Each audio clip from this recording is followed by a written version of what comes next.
Good morning, everyone. Welcome to a new edition of On the Mark TV and radio here at Westfield Community Programming Channel 15, 89.5 FM WSKB, and our media partners at Southwick Community Television and Agawa Media. I'm your host, Mark Auerbach, and today we're going to the Berkshires to the Edith Wharton House and Museum with Susan Kissler, who's their artistic director, their executive director, and learn more about what's happening at the Edith Wharton Museum, how it got to be there. And it's one of the most interesting places you could possibly want to visit in Western Massachusetts, particularly if you have an interest in the literary arts. Edith Wharton was a great American author at the turn of the century. She built a cottage, so to speak, in Lenox, and where she spent summers for a certain part of her life. And subsequent to that, the building has been maintained. It hosts a variety of programs of the literary genre, but it's also a great place to go hang out. And I like to go there and kind of dream that if I were raised with tons and tons of money and built a small summer cottage somewhere, it might be what Edith Wharton had arranged. Good morning and welcome to On the Mark. Good morning. So happy to be here. So tell us a little bit about how Edith Wharton picked Western Massachusetts to build this home. Sure. So Edith Wharton came to the Berkshires as a relatively newlywed. Her sort of summer gathering place was actually Newport, Rhode Island, which she loved as a child when she was free to swim in the surf and play tennis and run along the cliff. But once she was married and committed to heavy social obligations, either attending other people's parties or giving her own, she quickly grew tired of it. And she and her husband Teddy looked for another more quiet place where she could focus on her writing. And Teddy had family in the Berkshires, and so Teddy actually brought her out to the Berkshires, and we've got wonderful historic photographs of them standing on a rocky outcropping with nothing all around them, and their little dogs at their feet. And this is where they chose to build their home. And she built it as a writer's retreat. So unlike many other of the ostentatious cottages in the Berkshires, she built it off the road where it couldn't be seen. So it really was a place of solitude. And so as the years went by after she left the Mount, and in the 70s and 80s, when a lot of these old cottages were being broken into and vandalized, the trees just grew up and everyone forgot about the Mount. And so we're very fortunate to have all of her original fixtures, hardware, firebacks, marble mantles, etc. So it's in excellent original historic condition. Was the purpose of today's Edith Wharton House, was it to preserve what she had done, or was it preserved with the idea that it would become a literary center and a cultural center? I would say its mission has evolved over time, as certainly back in the 80s when the house was in serious disrepair, the primary focus was restoration and preservation. But now that the estate is largely restored, it frees up our focus to focus on, to sort of emphasize other things. And so we have chosen sort of her literary legacy to be a focal point of all that we do. But it's the literary focus is still just a small piece of what we do, because the property is about 50 acres. It's absolutely gorgeous, and it can accommodate a lot of people and a lot of activity. So we have a 27-piece sculpture show, outdoor sculpture show, that's all across the gardens and grounds. We host bird walks because we abut beautiful woodlands and meadows, and so we do Tuesday bird walks. The gardens themselves are just a gorgeous backdrop for yoga, which we do one morning a week. And she had a very strong love of France, and so we host French breakfast also in the morning, just as a place for people to congregate and practice their French. So I know that you have a lecture series that is, I believe, the 30th anniversary series that's going on. Can you describe a little bit about that? Absolutely. So we have every summer we've hosted a lecture series that back when it started was very Edith Wharton focused. It was basically just a series of Wharton scholars. It too has evolved, and so it went from being sort of a Wharton only series to focusing on women of achievement, and it's now just more generally a biography and memoir series, focusing on either historical people of significance and or significant events.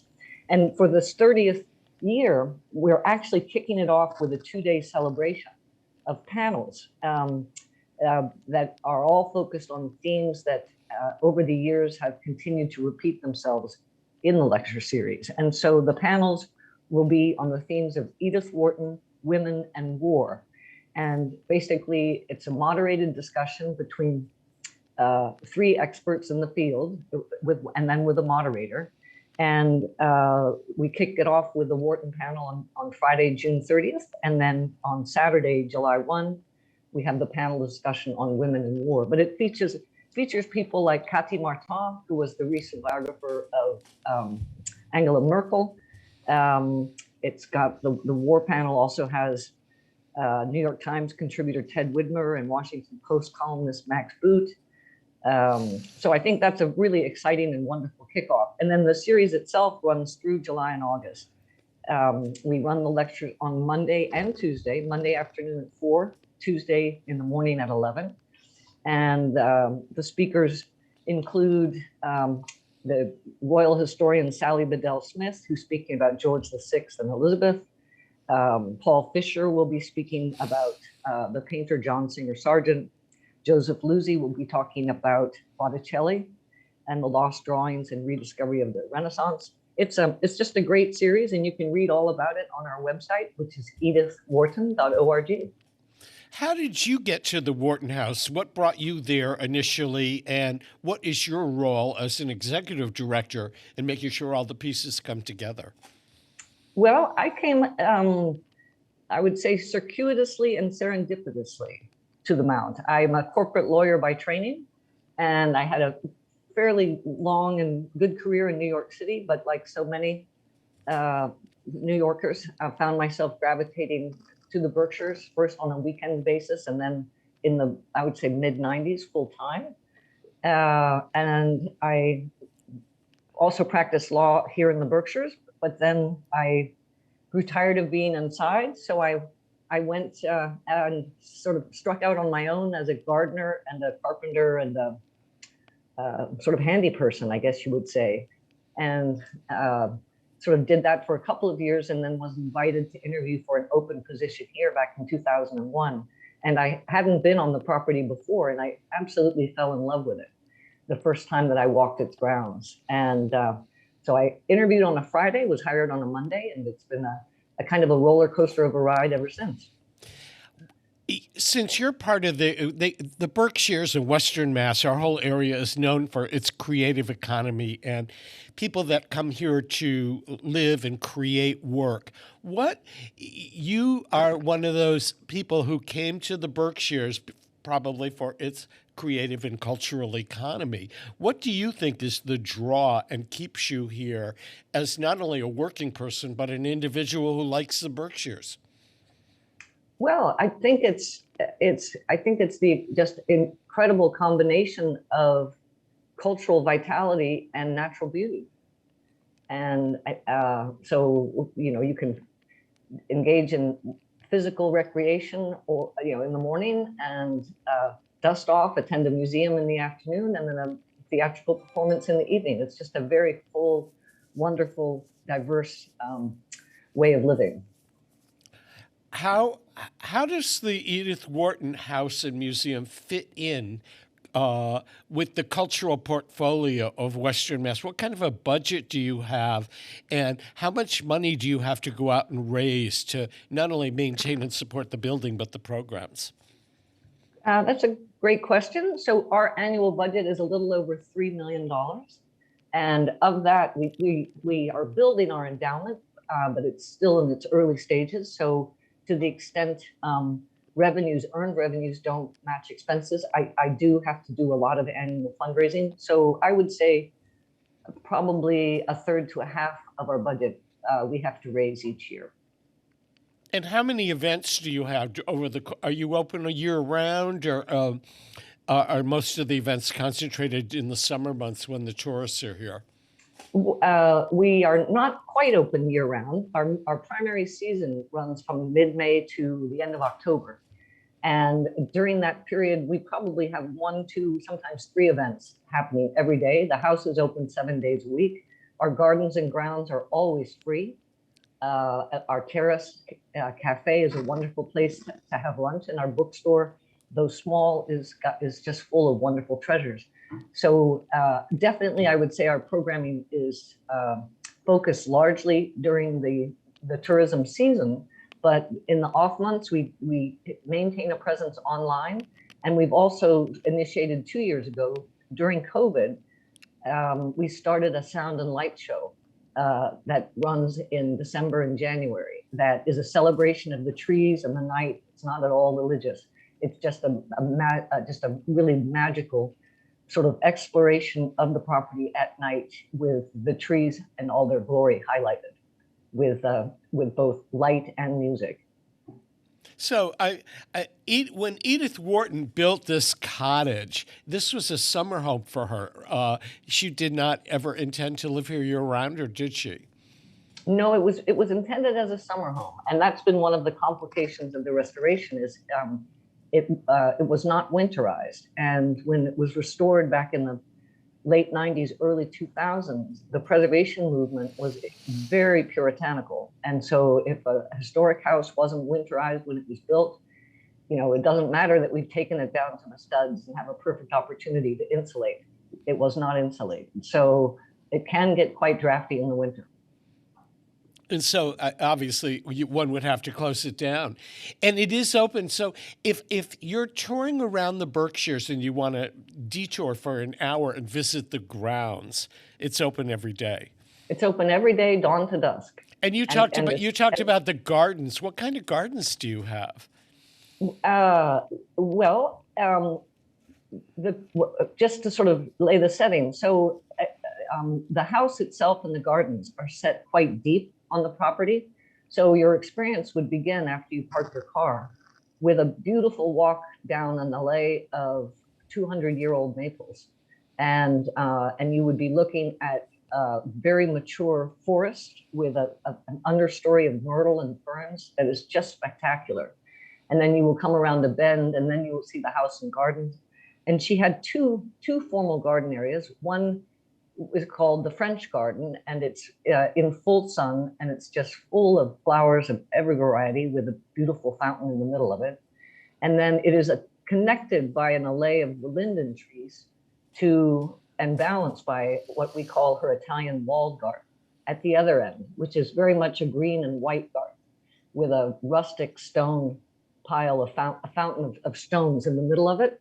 And that is surrounded by probably 11-foot high stone walls. It has a beautiful portico. And I strongly recommend that you visit the last week of June, because that's when the bridal veil is at peak, along with the climbing white hydrangea. And it's just a beautiful garden of green and white, and it's gorgeous. So is there, besides the last week of June, is there a period of time in the summer going into the fall that this gardens just showcase themselves? Oh, I would say they showcase pretty much throughout the season into the fall. We've got wonderful gardeners, and everything is timed to bloom to make sure that the gardens are in bloom throughout the season.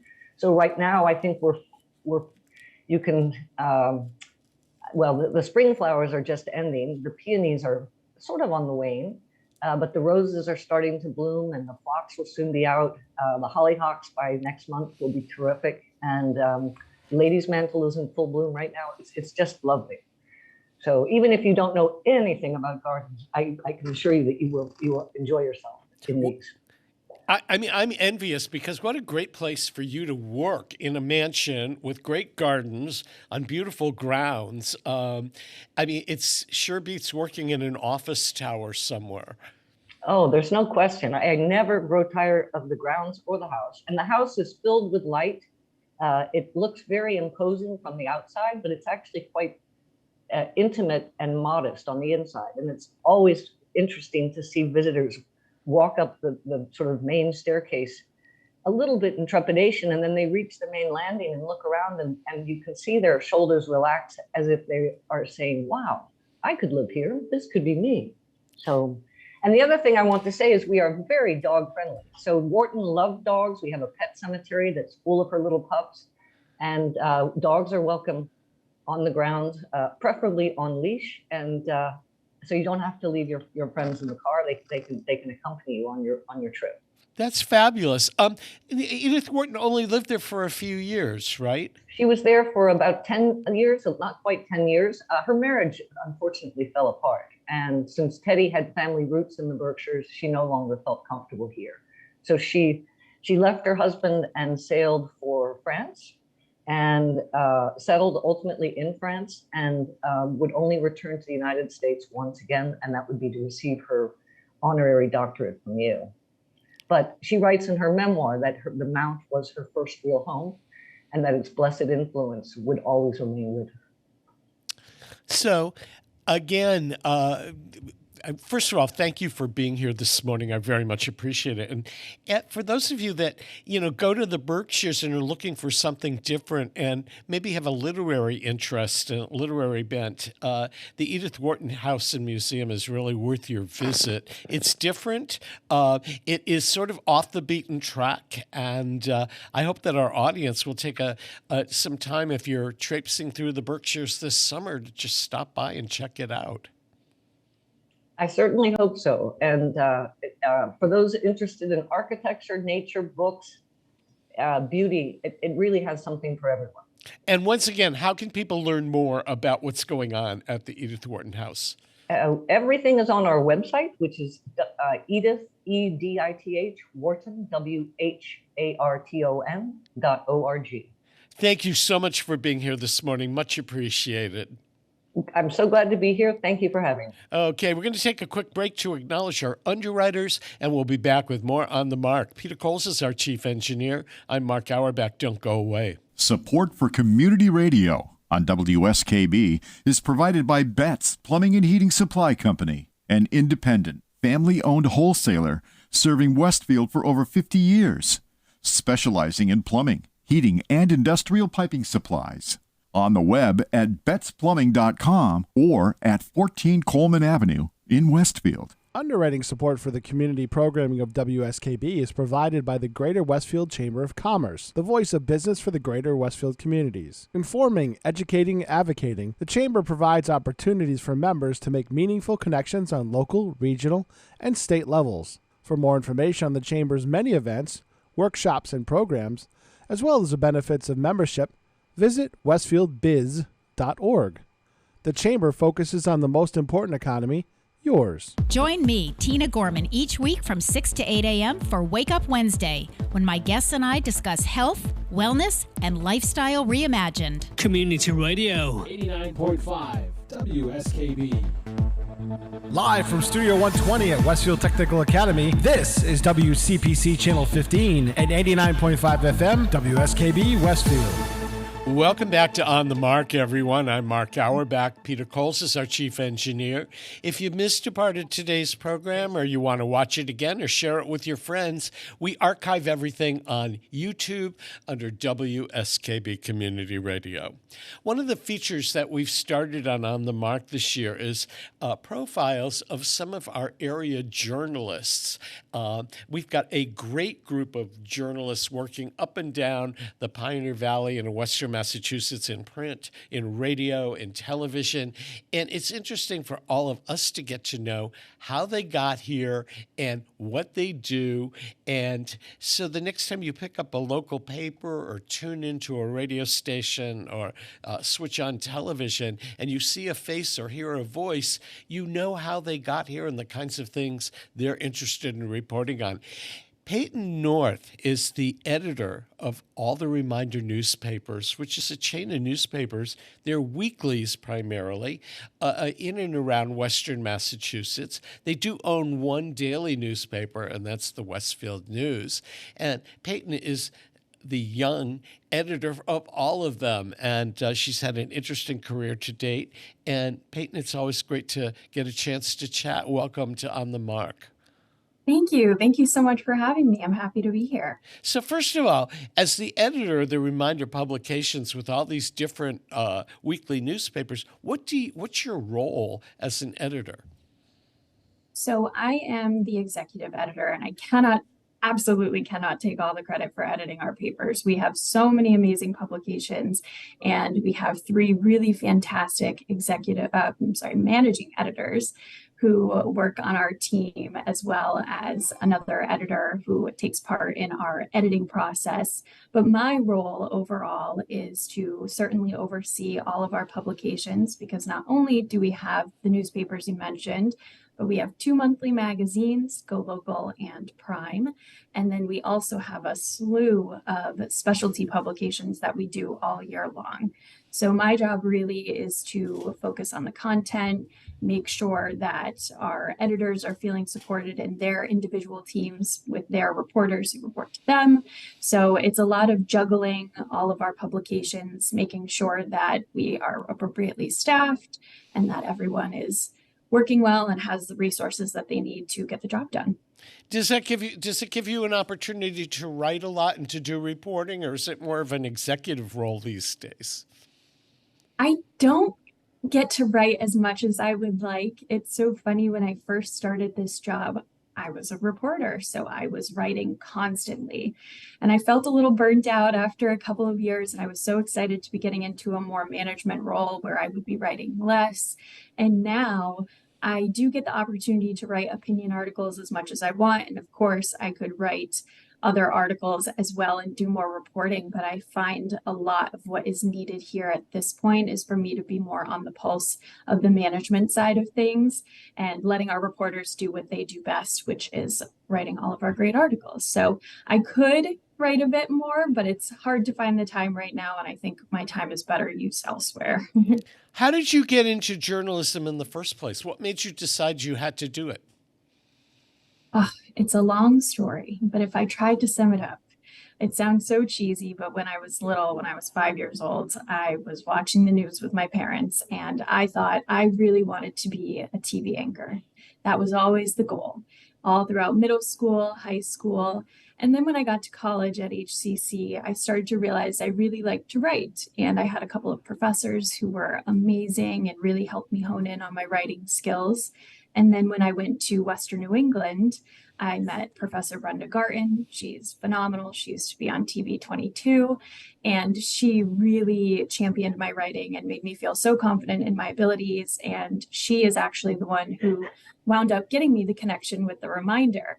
She sent me an email one day and said, "Payton, you need to apply to this job. There's an assistant editor position with the Reminder. I know Mike Dobbs, who was my former boss at the time." And she insisted I reach out. I did. And the rest is history. I've gone through the ranks here. I started as freelance, then assistant editor, and then managing editor, and now executive editor. So it's been quite the whirlwind over these last 6 years, but I'm really, really grateful to Brenda and to my other professors' support in getting me into writing, because that wasn't initially what I thought I wanted to do. You know, we do a program here on a regular basis called What Young People Think, and Brenda's students come on, and we talk about current events and how they learn about news, and I go in, before they actually come on the air, I go in and do a seminar with them about how to do radio, and then after we've taped and everything, we go back and we watch the rough cut, and we kind of like a Monday morning quarterbacks. And Brenda Garton and Western New England University have sent more successful journalists into this world than any other school in the area. I am astounded at the people that come out of Western New England and how well they do. I completely agree. I am so lucky to have her and to have met her. And we have personally hired, I think, at least 3, could be 4, but 3 to 4 other Western New England graduates. And we still have one of them with us today. One of them became one of my greatest friends. So we really have been so lucky to get such amazing talent from Western New England. And I'm so glad that I chose to go there after I transferred from HCC. She has been an immense mentor for me, and I owe a lot to her. How many weekly papers are you supervising, and how many reporters over the course of any given time?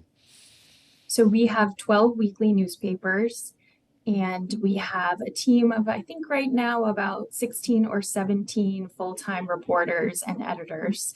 So that's our news team in a nutshell. And then on top of that, we have about 10 freelance writers, and I want to say 8 freelance photographers who do our sports photography for the papers. So all in all, if you include freelancers, there's about 35 to 40 people who are just on the news side really making this work for us. And we need every single one of them with all of the content that we need to be putting out every week.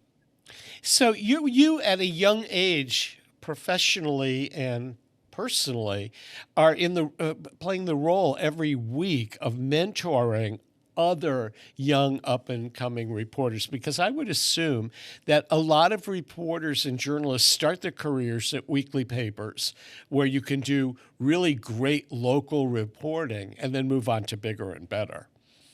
Yeah, it's so interesting that you say that, because yes, we do have a lot of young people who are on our team, and we also have people who are older than me working for me. So we have a great mix. But I thought when I started working here the same thing, that I would work here, get a year or two under my belt, really learn from Mike and the team here, and then I would move on to something bigger. But I think what we've really done so well here at the Reminder in the last 6 years that I've been here, and for the last 61 years of the company, is really honed in on our hometown news, serving the community, and creating an environment and a workplace that people don't want to leave. And I very quickly realized how supportive the team is here. We all understand that you have a personal life outside of this job, and you need to. And it's very flexible, and it's kept me around. And I know it's kept a lot of young people around who I thought when we hired them, well, we'll be lucky if we get a year out of them, but they're probably going to go on after this because they're great at what they do. And we've been really, really lucky to continue to keep and maintain a lot of our staff. So I'm very thankful for that. What percentage of people read the Reminder versus reading it online? Well, that's a very interesting question, and I can't give you a great answer. So our circulation, we have about 400,000 readers who have our paper every single week. That's just for the weeklies. Our website is unfortunately very out of date, and the data for it is not great. From what we receive every month, it's between 25 and 30,000 readers a month, which is incredibly low, but we have always been a print product first. We are working on a new website right now as we speak, and I'm hoping that'll be launched by mid to end of this year, just with all of the work that we have to do on it. But I don't have exact clear numbers on the comparisons of the two. Because when I do the segment, What Young People Think, and you ask college kids, where do they get their news? Some of them have never held a newspaper in their hands. They get everything off of their phones. And I'm wondering if that's just a trend among younger people, or whether, as we all age in this business, whether people will actually start to pick up newspapers and walk around with them. I know what we've experienced, what we really feel our audience is people start picking our papers up when they bought a home in the community. So it's the late 20-year-olds, early 30-year-olds, when they buy a home and they're starting to realize, well, where's my tax money going? They're going to find that information in the Reminder. Where is the money for my schools going? I'm starting to have kids in the area. I want to know how the schools are. That's when they're picking up their paper. But it is a bit harder to get younger people interested in local news. It's not as flashy. It's not as fun. And I really understand that. I was not someone who was picking up the newspaper other than when I was going to my grandparents on the weekends and reading the comics. So I wasn't all that invested on picking up my newspaper either. But I think there's really something to be said for knowing what's going on in your backyard, where your money is actually going. And I think we really harness that once people start buying their homes, having their kids. But we have been having discussions about how we can get a younger audience involved. And that's through social media, through hopefully a stronger website that has an easier navigation system and is a lot more clean for the younger people who want to read about their local news, but maybe aren't going to pick up their newspaper at the end of their driveway. And the other thing, the Reminder is really the only news source that's hyper local. I mean, when I pick up my local copy of the Reminder, I get school committee meetings, I get things that are happening in my town that Mass Live is not picking up, and 22 and 40 and 3 are not picking up because there's not enough real estate for them, the larger like Mass Live or television, to really pick up on what's going on around the corner from my house, unless it's a major news story. So I can turn to the Reminder and learn things about what's happening in my town that I wouldn't learn any other way. I appreciate that. That's what we try to do.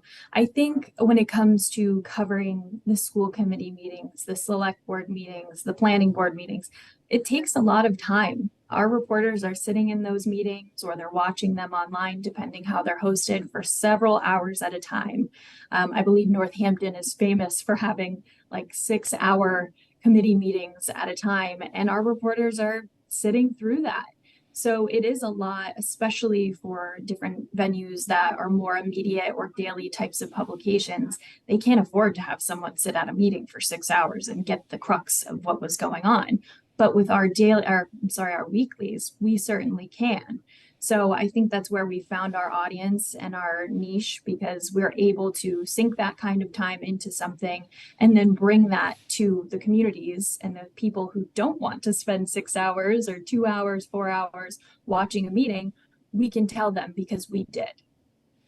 Somebody's got to sit and listen to that and Yep. write it down. The only thing that I missed, there was a wonderful little paper that Westfield News owned in Longmeadow called the Longmeadow News, which then when the Reminder bought Westfield News and all of that, kind of absorbed it in. But I missed the thing that I used to love about picking up the Longmeadow News every week was the police report. I thought that was just the most entertaining thing going. And sadly, that's long gone. But that's what got me starting to look at the local papers, because people would say, hey, you really want the best gossip in town, you got to see who called the cops for what. And, that's how it started for me.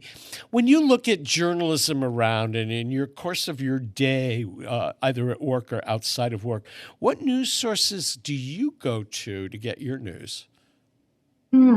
Well, local news, as I'm sure you know, I have it very easy. I'm reading our news every single day. That said, I of course do follow other local media. I have Mass Live on Twitter and Facebook, the Republicans certainly, but I really do turn to our reporters, honestly, and speak with them.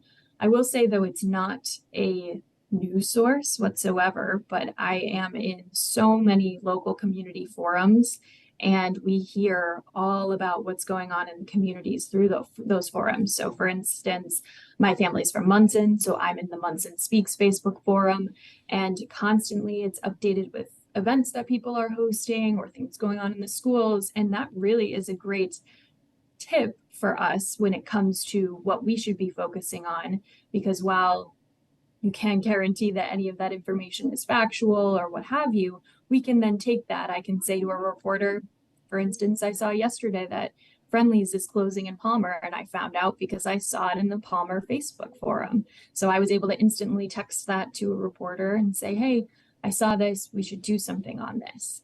So it's a whole bunch of local sources. And I can't say that I'm actually picking up their newspapers. I'm picking up ours, but I'm looking online for the most part otherwise. Yeah, I would agree. Do you listen to much podcasts or radio or television, or are you mostly a print person?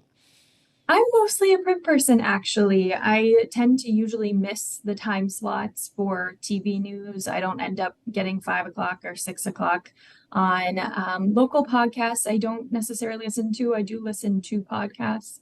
And I'm not a huge, I hate to say this because we're talking for radio, but I'm not a huge radio girl. I am always listening to either podcasts or music as my escape because, frankly, after doing news all day, it can be, as I'm sure you know, a little bit draining. So I need an escape in my car rides. Yeah, I when was gonna. I'm I was gonna getting ask. home. I mean, for me, I can't sit since the pandemic, and I have a studio at home now where I can do a lot of my radio work and my news work. I can't sit and watch a news program anymore or have news on in the car. It's just also depressing. So what I tend to do is listen to certain podcasts or listen to music to kind of escape from everything.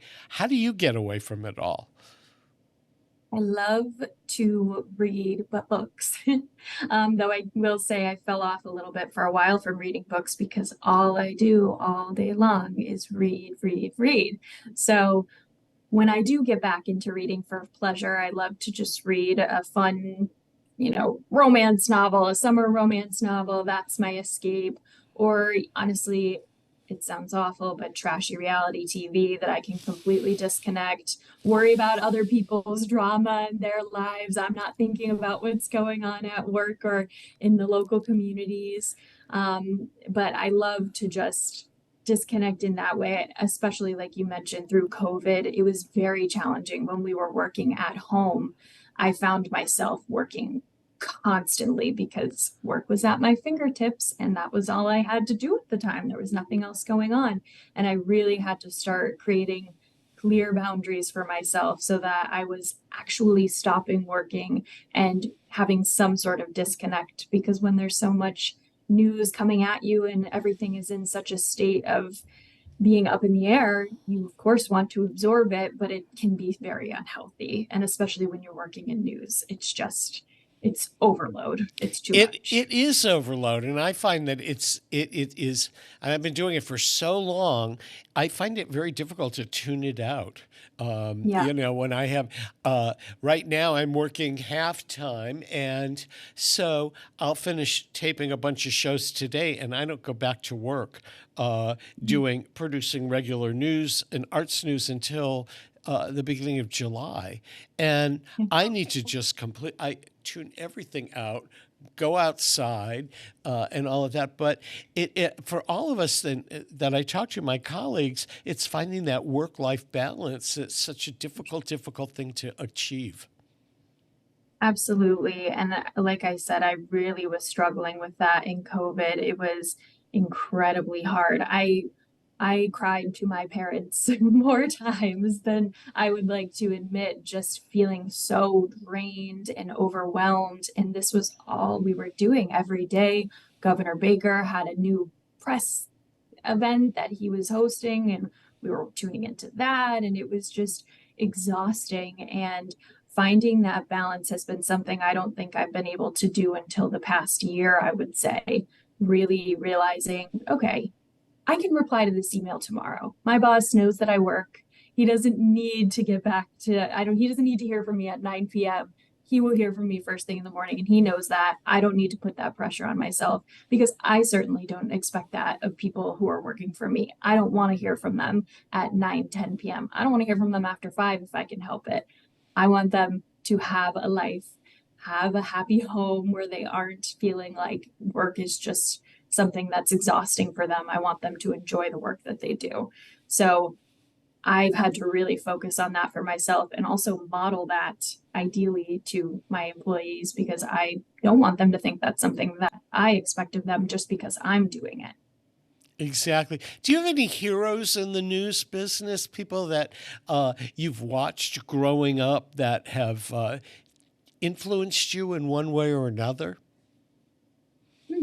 That's a great question. I mean, I don't know.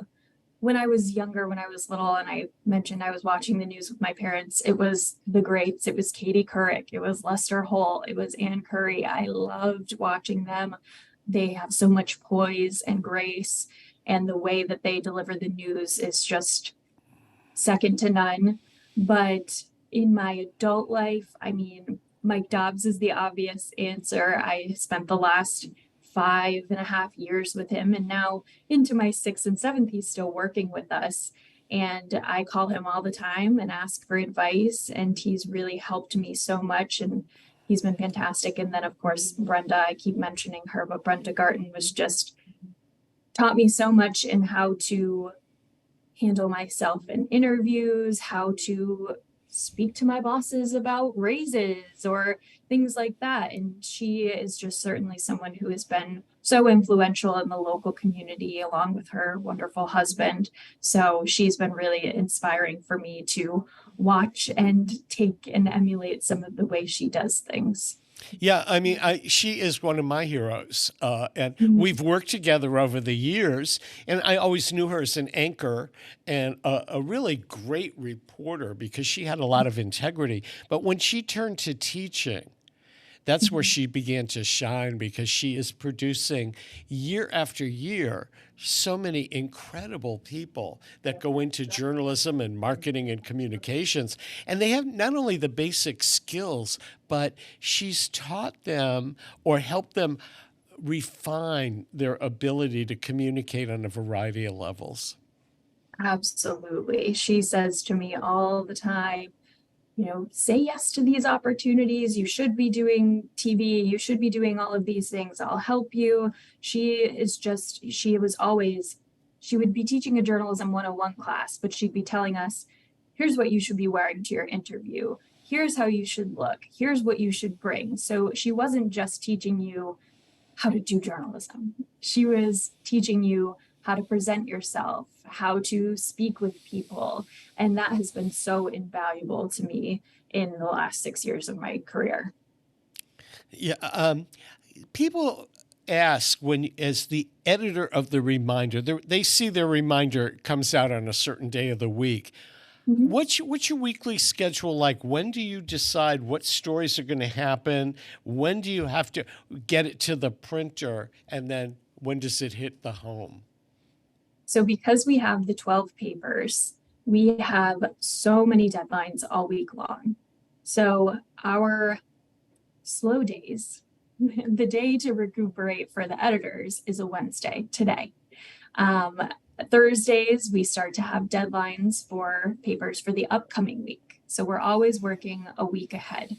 So for instance, right now, all of our reporters are writing articles for today is June 21st. They're writing articles for June 29th. So everything starts coming in tomorrow on a Thursday, coming in Friday, and coming in Monday. And the week for each reporter resets after they've turned in their articles. Because there are so many papers, we can't send everything off on a Tuesday or Wednesday and have the papers in people's hands the next day on Thursday. It just doesn't work like that. Too many articles for us editors to read, too many print slots that we'd be taking up at our printer. So we have to stagger things. And I think we've worked out a pretty good system. But the only difficulty with that is that, of course, our news isn't always as immediate as we would love for it to be because of those deadlines. So we really do have to be judicious when it comes to what we're covering on certain days and when we're going to have that article passed in, because chances are it won't be seen for a week.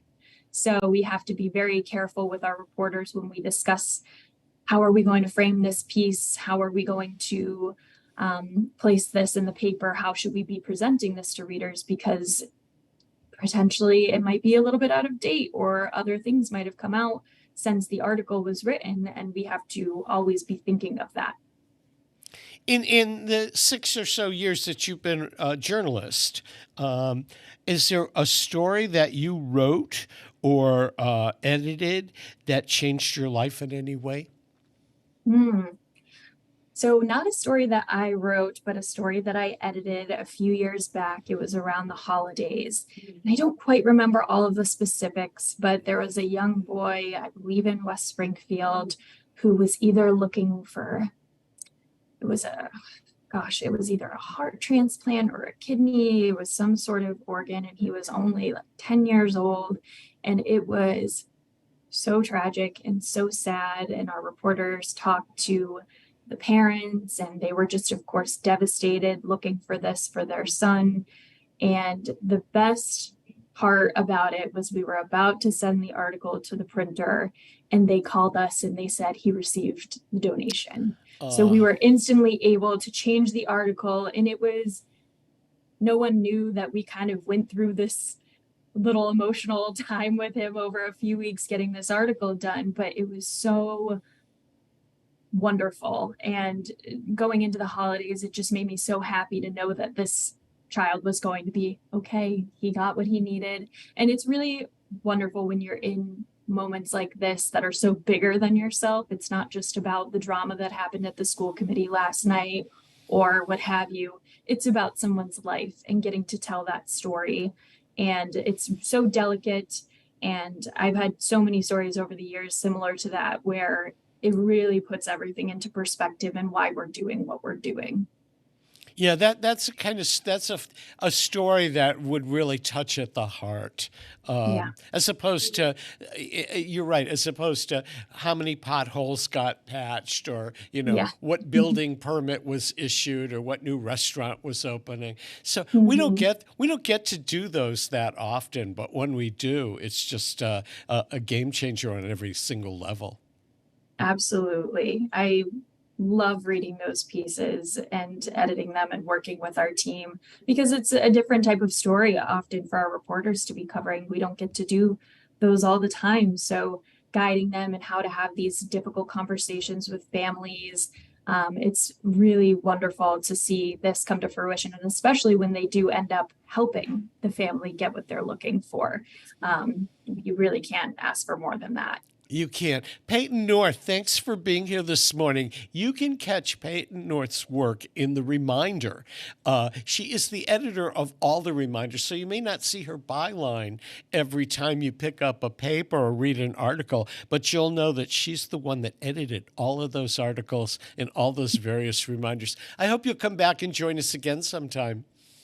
Absolutely. I'd love to. Thank you so much for having me, Mark. I appreciate it. Thank you, Payton. And this wraps up another edition of On the Mark. Peter Coles has been our chief engineer. I'm Mark Auerbach. We'll see you next Wednesday with an all-new edition of On the Mark.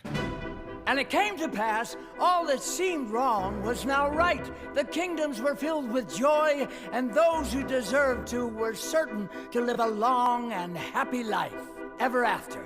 Ever after. Journey over, all is mended, and it's not just for today, but tomorrow and extended ever after. Ever after. All the curses have been ended, the reverses wiped away, all is tenderness and laughter for forever after. Happy now and happy hence and happy ever after. There were dangers and confusions, and the past would often swerve. There were constant disillusions, but they never lost their nerve, and they reached the right conclusions, and they got what they deserved. Not a sigh and not a sorrow, tenderness and laughter, joy today and bliss tomorrow and forever after. I was greedy, I was vain, I was haughty, I was smug, we were happy, it was fun, we were blind, and we went into the woods to get our wish, and now we're really blind. I was perfect, I had everything but beauty, I had power, and a daughter like a flower in a tower. Then I went into the woods to get my wish, and now I'm ordinary. We're unworthy, we're unhappy now, unhappiness as well as ever after. And we used our common sense, been worthy of our discontents to be happy and forever. You will see your wish come true. Don't be careful, don't be clever. When you see your wish pursue, it's a dangerous endeavor, but the only thing to do. Though it's fearful, though it's deep, though it's dark, and though you may lose the path, though you may come to wolves, though it's deep, you mustn't stop, you must subscribe, you must subscribe. Though it's deep, you mustn't stop, you must subscribe. You have to want your wish, you can have your wish, but you can't just wish, nor to get your wish. You go into the woods where nothing's clear, where witches, ghosts, and wolves appear. Into the woods and through the fear, you have to take the journey. Into the woods and down the dell, in vain perhaps, but who can tell? Into the woods to lift the spell, Into the woods to lose the longing, into the woods to have the child, to wed the prince, to get the money, to save the house, to kill the wolf, to find the father, to conquer the kingdoms, to have, to wed, to get, to save, to kill, to keep, to go to the festival, into the woods, into the woods, into the woods, then out of the woods. To be continued. And happy ever